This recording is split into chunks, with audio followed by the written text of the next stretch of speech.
नमस्कार। संस्कृत की क्रियाएं कभी-कभी बहुत मुश्किल लगती हैं, है ना? लेकिन सोचिए, अगर हम इन्हें एक इमारत की तरह देखें तो? आज हम यही करने वाले हैं।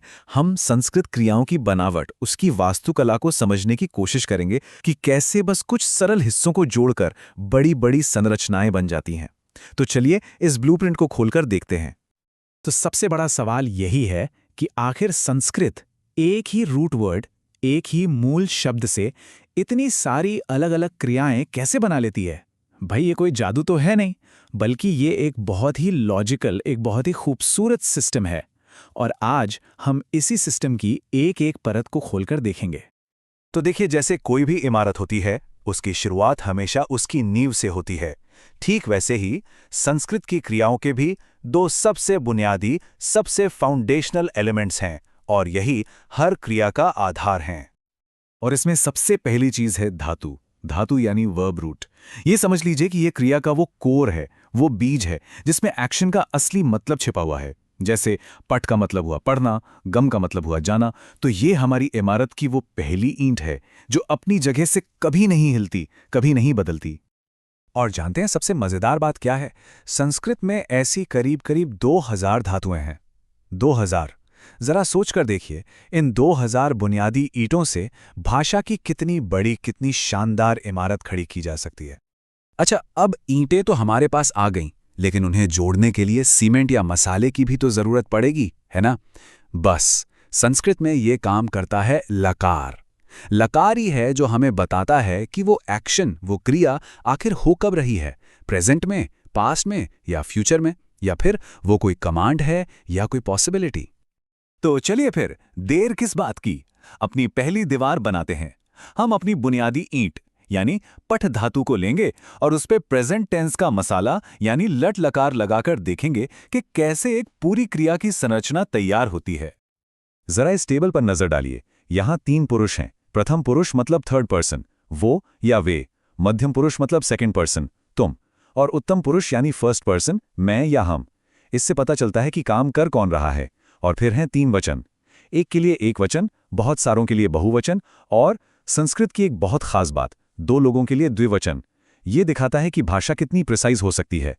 अब देखिए कैसे हमारी पठ धातु इन सब के साथ मिलकर पठती, पठसी, पठामी जैसे अलग अलग रूप ले रही है। चलिए अब इसे असल वाक्यों में इस्तेमाल करके देखते हैं। बालाह पठति, इसका मतलब है एक लड़का पढ़ता है। बालाओ पठतः मतलब 2 लड़के पढ़ते हैं। और बालाह पठंती का मतलब हुआ बहुत सारे लड़के पढ़ते हैं। देखा कैसे वो ग्रामर का टेबल अब असली वाक्यों में जान डाल रहा है। लेकिन हाँ, एक बात है, हर ईंट एक ही तरह से नहीं लगती, है ना? जैसे पट एक बहुत ही रेगुलर पैटर्न पे चलता है, वहीं कुछ क्रियाएं जैसे अस यानी होना थोड़ी अलग हैं। उसके रूप देखिए, अस्ति, स्तः, संति। यह हमें याद दिलाता है कि इतने लॉजिकल सिस्टम में भी कुछ जरूरी एक्सेप्शंस, कुछ अपवाद होते ही हैं। तो प्रेजेंट टेंस की दीवार तो खड़ी हो गई। अब वक्त है अपनी इस इमारत को पास्ट और फ्यूचर में भी फैलाने का। चलिए देखते हैं कि भूतकाल और भविष्यकाल की दीवारें कैसे बनती हैं। ये है फ्यूचर टेंस यानी लिट लकार का टेबल।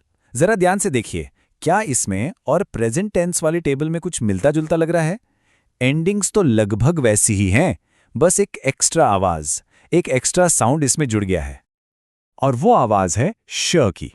बस यही है फ्यूचर टेंस की पहचान, उसका पक्का निशान। देखिए, पठति बन गया पटिष्यति। है ना कमाल? बस ये छोटा सा बदलाव और एक्शन सीधा प्रेजेंट से फ्यूचर में पहुंच गया। कितना ऑर्गेनाइज सिस्टम है। अब चलते हैं पास्ट टेंस यानी लंग लकार की तरफ। और यहां भी आपको एक बहुत ही साफ, एक सुसंगत चिन्ह मिलेगा जो इससे सबसे अलग बनाता है। और यहां भी देखिए सिस्टम की वही खूबसूरती। पास्ट टेंस का अपना एक पक्का निशान है, धातु से ठीक पहले जुड़ने वाला अ। तो हमारी धातु पठ पास्ट टेंस में बन जाती है अपठत। ये अ उपसर्ग एक अचूक पहचान है कि ये काम अतीत में हो चुका है।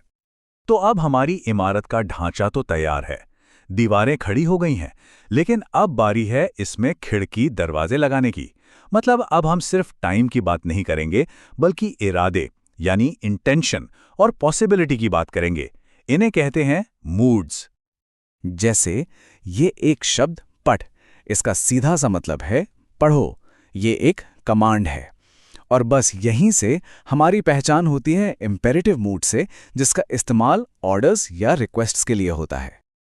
ये जो टेबल है, ये है लोट लकार का। इसका इस्तेमाल होता है किसी को आज्ञा देने के लिए, कोई इंस्ट्रक्शन देने के लिए, या फिर पोलाइट रिक्वेस्ट करने के लिए। जैसे पठतु का मतलब हुआ वह पढ़े, और पठ का मतलब तो हम जानते ही हैं, तुम पढ़ो। और अब ये देखिए, विधि लिंग लकार ये बताता है कि क्या होना चाहिए या क्या हो सकता है। मिसाल के तौर पर पठेत का मतलब है उसे पढ़ना चाहिए। यह मूड सलाह, संभावना या कर्तव्य को दिखाता है। तो लीजिए, हमारी इमारत तो लगभग तैयार हो ही चुकी है। अब बस आखिरी काम बाकी है, पॉलिशिंग का, फिनिशिंग टचेस का। और संस्कृत में ये काम करती है संधि, जो शब्दों के जोड़ों को एकदम स्मूथ और सुनने में सुंदर बनाती है। तो ये संधि है क्या? ये असल में साउंड रूल्स का एक सिस्टम है। इसके हिसाब से जब दो शब्द एक दूसरे के पास आते हैं तो जहां वो मिलते हैं उनकी आवाजें आपस में घुल मिल जाती हैं। और पता है, इसी वजह से संस्कृत सुनने में इतनी म्यूजिकल, इतनी फ्लोइंग लगती है, क्योंकि ये शब्दों के बीच के कठोर ठहराव को खत्म कर देती है। चलिए, इसका एक सिंपल सा रूल देखते हैं। सवर्ण दीर्घ संधि। होता क्या है कि जब दो एक जैसे छोटे वावल मिलते हैं, मान लीजिए अ के बाद अ आ गया, तो वो दोनों जुड़कर एक सिंगल साउंड बन जाते हैं। और वो नया साउंड क्या होता है? उसी वावल का लंबा रूप, यानी आ। इसे एक एग्जाम्पल से समझते हैं। हमारे पास दो शब्द हैं, गुरु और उपदेशः। अब ध्यान दीजिए, गुरु खत्म हो रहा है ऊ की आवाज पर और उपदेशः शुरू हो रहा है ऊ की ही आवाज से। तो संधि के बाद क्या होगा? ये दोनों मिलकर बन जाएंगे गुरुपदेशः। देखा, दो छोटे ऊ मिलकर एक लंबा ऊ बन गए। यही वो बदलाव है जो भाषा को एक नेचुरल फ्लो देता है। सच कहूं तो ये सिर्फ ग्रामर नहीं है, ये एक आर्ट है। तो आखिर में ये सवाल तो बनता ही है कि ये सारे नियम, ये सारे पैटर्न्स, क्या ये सिर्फ ग्रामर की कॉम्प्लिकेशंस हैं, सिर्फ मुश्किलें हैं, या फिर यही इस भाषा की असली खूबसूरती, उसके लॉजिकल स्ट्रक्चर का एसेंस है, उसका सार है? ये एक ऐसी बात है जिस पर सोचा जा सकता है।